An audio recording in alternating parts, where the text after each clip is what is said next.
Welcome to Maluka IAS. हम लोग prelims booster series को रन कर रहे हैं जिसमें हम लोग इकोनॉमी को देख रहे हैं। ठीक है, अभी तक हम लोग इकोनॉमी का पहला पार्ट देख चुके हैं जिसमें हम लोगों ने बेसिक अवधारणाएं जो राष्ट्रीय आय से संबंधित होती हैं, जैसे जीडीपी क्या होता है, ठीक है, जीएनपी क्या होता है, एनएनपी क्या होता है, इससे जुड़ी हुई चीजें और कौन कौन से मानव विकास के संकेतक हैं, है ना, इंडिकेटर्स कौन से हैं जिसको लेकर यूपीएससी बार बार सवाल पूछता रहता है, उन चीजों को लेकर हम लोगों ने अवधारणाओं को समझा।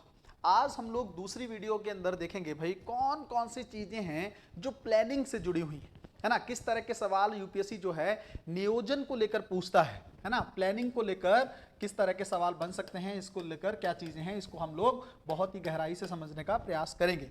सबसे पहले जो फैक्चुअल चीजें हैं भाई बहुत ध्यान से समझ लो। एक तो आपको सीक्वेंस पता होना चाहिए कि आजादी के दौरान किस तरह के प्लान आए थे, है ना, और दूसरा आपको उनके अंदर कौन कौन अध्यक्ष रहे या किस तरह की बात की गई उसके बारे में भी पता होना चाहिए। सबसे पहले देखो भाई 1938 में राष्ट्रीय योजना समिति,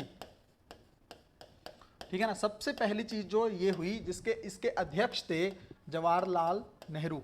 तो पहले तो ये पता होना चाहिए कि इसके अध्यक्ष कौन थे, पहली चीज। दूसरा, नियोजन को लेकर जो समिति गठित की गई थी, राष्ट्रीय योजना समिति, वो आजादी से पहले 1938 में गठित की गई थी, है ना, बहुत अच्छे से आपको चीजें पता होनी चाहिए। दूसरा, इसके बाद क्या घटना हुई, ठीक है, बॉम्बे प्लान। सबसे पहले तो भाई पता होना चाहिए यूपीएससी में कि बॉम्बे प्लान है क्या, है ना, अगर सीधा ही पूछ ले तो ये 1945 में लाया गया था। और बॉम्बे प्लान में क्या था ना कि जो प्रमुख उद्योगपति थे, है ना, टाटा बिरला, उन लोगों ने कहीं ना कहीं पर एक मॉडल प्रस्तुत किया।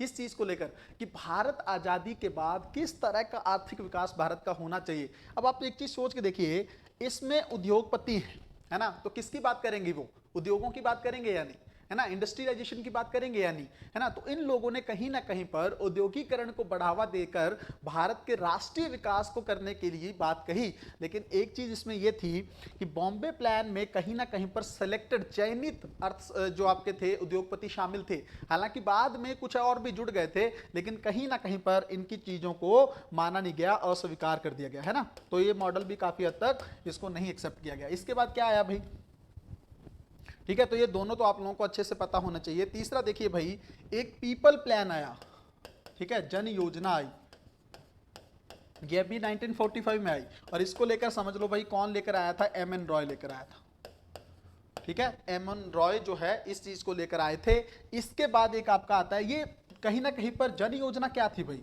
सोच के देखो, लोगों पर ध्यान केंद्रित करना था, है ना, कृषि पर फोकस करना है, लोग कहीं ना कहीं पर स्वस्थ हो सकें। इनका कहना यह था कि लोग स्वस्थ होंगे तभी तो कहीं ना कहीं पर औद्योगिकरण भी काम कर पाएंगे, इंडस्ट्रियलाइजेशन भी, औद्योगिकरण भी तब सफल होगा जब लोग हेल्दी होंगे। सबसे पहले उनकी खाद्य सुरक्षा सुनिश्चित करो, उनके स्वास्थ्य को लेकर काम करो, तब जाकर कहीं ना कहीं पर आप लोगों को औद्योगिकरण का सोचना चाहिए।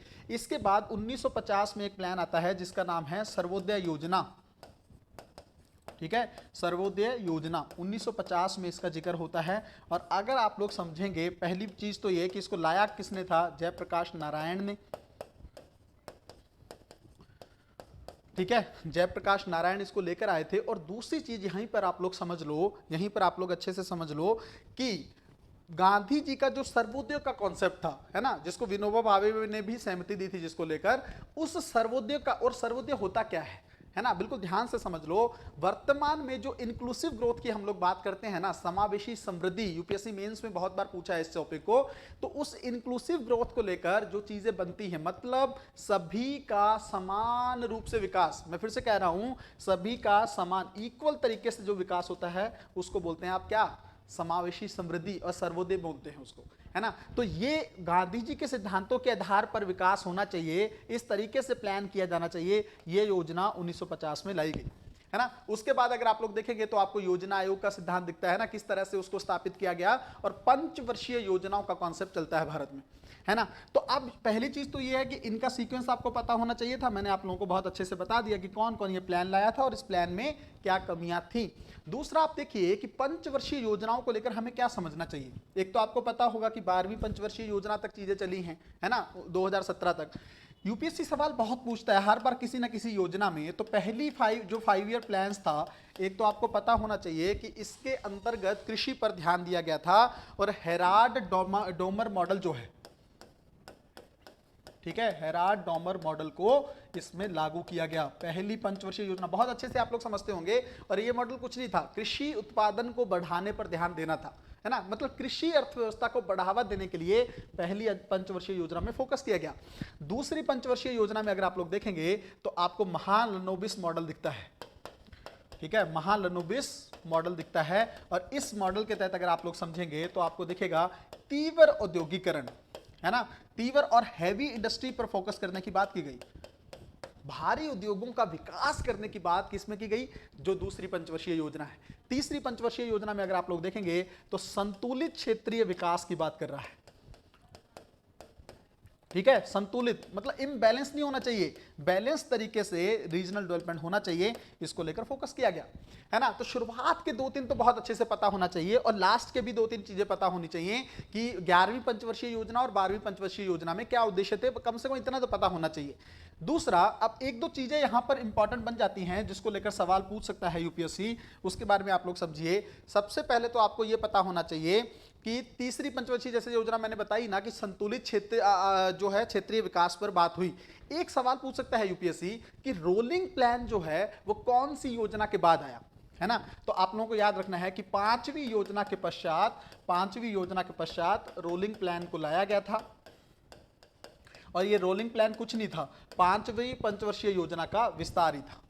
ठीक है, इसको बढ़ा दिया गया था इसको। तो पांचवी पंचवर्षीय योजना के बाद रोलिंग प्लान को लाया गया था। एक सवाल तो आपको ये अच्छे से याद रखना है। दूसरा सवाल देखिए भाई कि जो हरित क्रांति है, ठीक है, तो अगर यूपीएससी पूछे कि कौन सी योजना के तहत हरित क्रांति को शुरू किया गया था, है ना, या हरित क्रांति जब भारत में लाई गई तो कौन सी पंचवर्षीय योजना चल रही थी, तो मैं आपको बता दूं 1966 से 1969 तक 3 वार्षिक योजनाएं चल रही थी, पंचवर्षीय नहीं थी, 3 वार्षिक योजनाएं चल रही थी। उसके तहत क्या लाया गया था, हरित क्रांति को लाया गया था।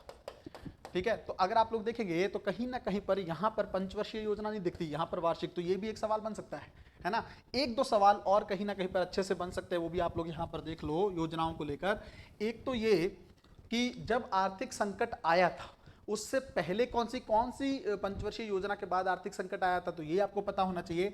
तो इसके अंतर्गत अगर आप लोग देखेंगे तो 7वीं पंचवर्षीय योजना, ठीक है, 7वीं पंचवर्षीय योजना के बाद आर्थिक संकट आया था। और इसका टाइम अगर आप लोग देखोगे, इसका टाइम आपको देखोगे तो आपको दिख जाएगा 1985 से 90। दूसरा सवाल पूछ सकता है, ठीक है, दूसरा सवाल क्या पूछ सकता है कि आर्थिक संकट के पश्चात कौन सी पंचवर्षीय योजना को शुरू किया। देखो यहां से समझ लो, अगर तो यूपीएससी तुरंत बोल दे कि आर्थिक संकट आने के तुरंत बाद पंचवर्षीय योजना आई, नहीं, 2 साल तक वार्षिक योजनाएं चली हैं। 1990 से लेकर लगभग 1992 तक के आपको वार्षिक योजनाएं दिखेंगी। लेकिन उसके बाद अगर ये जो सवाल मैंने आप लोगों को पूछा था कि कौन सी पंचवर्षीय, तो इसके पहले 7वीं हो चुकी है ना, तो 1992 से 8वीं पंचवर्षीय योजना को शुरू किया गया है। ठीक है, तो एकदम चीज क्लियर है आप लोगों को कि पहले कौन सी पूछी गई, 7वीं पंचवर्षीय योजना के बाद आर्थिक संकट आया, आर्थिक संकट के बाद 2 वर्ष तक वार्षिक योजनाएं चलती रही। और 1992 से लेकर 1900 कहीं ना कहीं पर 97 तक अगर आप लोग देखेंगे तो आपको दिखेगा कि ये 8वीं पंचवर्षीय योजना को लागू किया गया। अब जल्दी से आप देख लो कि 11वीं पंचवर्षीय योजना जो 5 ईयर प्लान था, एक बार यूपीएससी ने सवाल 12वीं पंचवर्षीय योजना को लेकर पूछा था, तो यहां पर देख लो इसमें उद्देश्य क्या था। इसमें उद्देश्य क्या था, तो इसमें था तीव्र समावेशी विकास। ठीक है, इसमें अगर आप लोग देखेंगे तो तीव्र समावेशी विकास दिखेगा। और 12वीं पंचवर्षीय योजना में अगर 5 इयर्स में आप लोग देखेंगे प्लान में, तो आपको दिखेगा तीव्र, यही सवाल यूपीएससी ने पूछा था, अधिक समावेशी। मैं अच्छे से लिख देता हूं, इसको अच्छे से लिख देता हूं ताकि आपको चीजें एकदम क्लियर होनी चाहिए।